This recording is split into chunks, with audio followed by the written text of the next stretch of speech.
ত্রিপুরায় এবারে তৃতীয় পাখি উৎসব। এই উপলক্ষে ঊনকোটি জেলার ফটিকরায়ে নজরুল কলা কেন্দ্রে অনুষ্ঠানের আয়োজন হয়।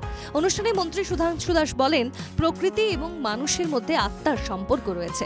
সমস্ত প্রয়োজনের জন্য মানুষ প্রকৃতির উপরে নির্ভরশীল। মানুষ এবং প্রকৃতির মধ্যে একটা আত্মার সম্পর্ক রয়েছে। মানুষ জীবন প্রকৃতিকে বাদ দিয়ে কোনো সময় আমরা চিন্তা করতে পারি না।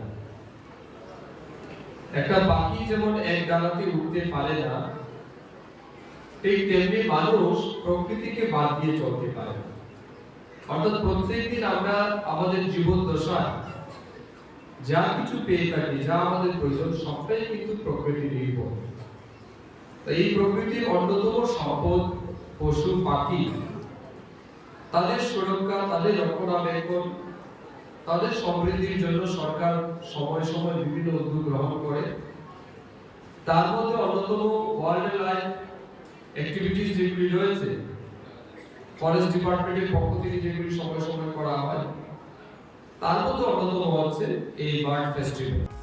মন্ত্রী সুধাংশু দাস বলেন, রাজ্যের প্রাণী সম্পদ বিকাশ দফতর পশু পাখিদের রোগমুক্ত রাখতে প্রতিষেধকের ব্যবস্থা করেছে। পশু হাসপাতালের মাধ্যমে পশুপালকদের সাহায্য করে চলেছে প্রাণী বিকাশ দফতর। চলতি বছরের শুরুতে 1962 নম্বরের একটি টোল ফ্রি নম্বর চালু করা হয়েছে, যাতে ফোন করলেই গৃহপালিত পশুদের চিকিৎসার জন্য ওষুধপত্র সহ চিকিৎসক পৌঁছে যাবেন। তাদেরকে রক্ষা করা যায়, তার জন্য আমরা ভ্যাকসিন প্রোভাইড করি। অসুস্থ হলে তার ট্রিটমেন্টের জন্য আমাদের হসপিটাল ব্যবস্থা রয়েছে, সেগুলি আমরা প্রোভাইড করছি। এর বাইরে আমরা আরেকটা ইনোভেটিভ স্কিম বর্তমানে চালু করেছি। এখানে যারা আপনারা আছেন, মনে করুন আপনার বাড়িতে কোনো গৃহপালিত পশু খুব সিরিয়াসলি অসুস্থ হয়ে গেছে, তাকে আপনি হাঁটিয়ে আপনার পার্শ্ববর্তী ডিসপেন্সারি কিংবা হাসপাতালে নিয়ে যেতে পারবেন না, কিন্তু তার চিকিৎসার দরকার।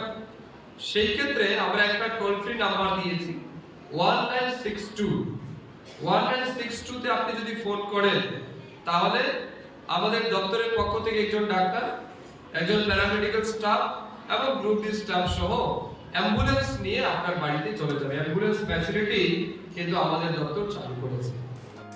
অনুষ্ঠানে উপস্থিত ছিলেন ঊনকোটির জেলা শাসক ডি.কে. চাকমা, জেলা বনকর্তা কৃষ্ণগোপাল রায়, কুমারঘাট পঞ্চায়েত সমিতির চেয়ারপারসন সুপর্ণা দাস প্রমুখ। কুমারঘাট থেকে জনি ভট্টাচার্যের রিপোর্ট, NKTV বাংলা।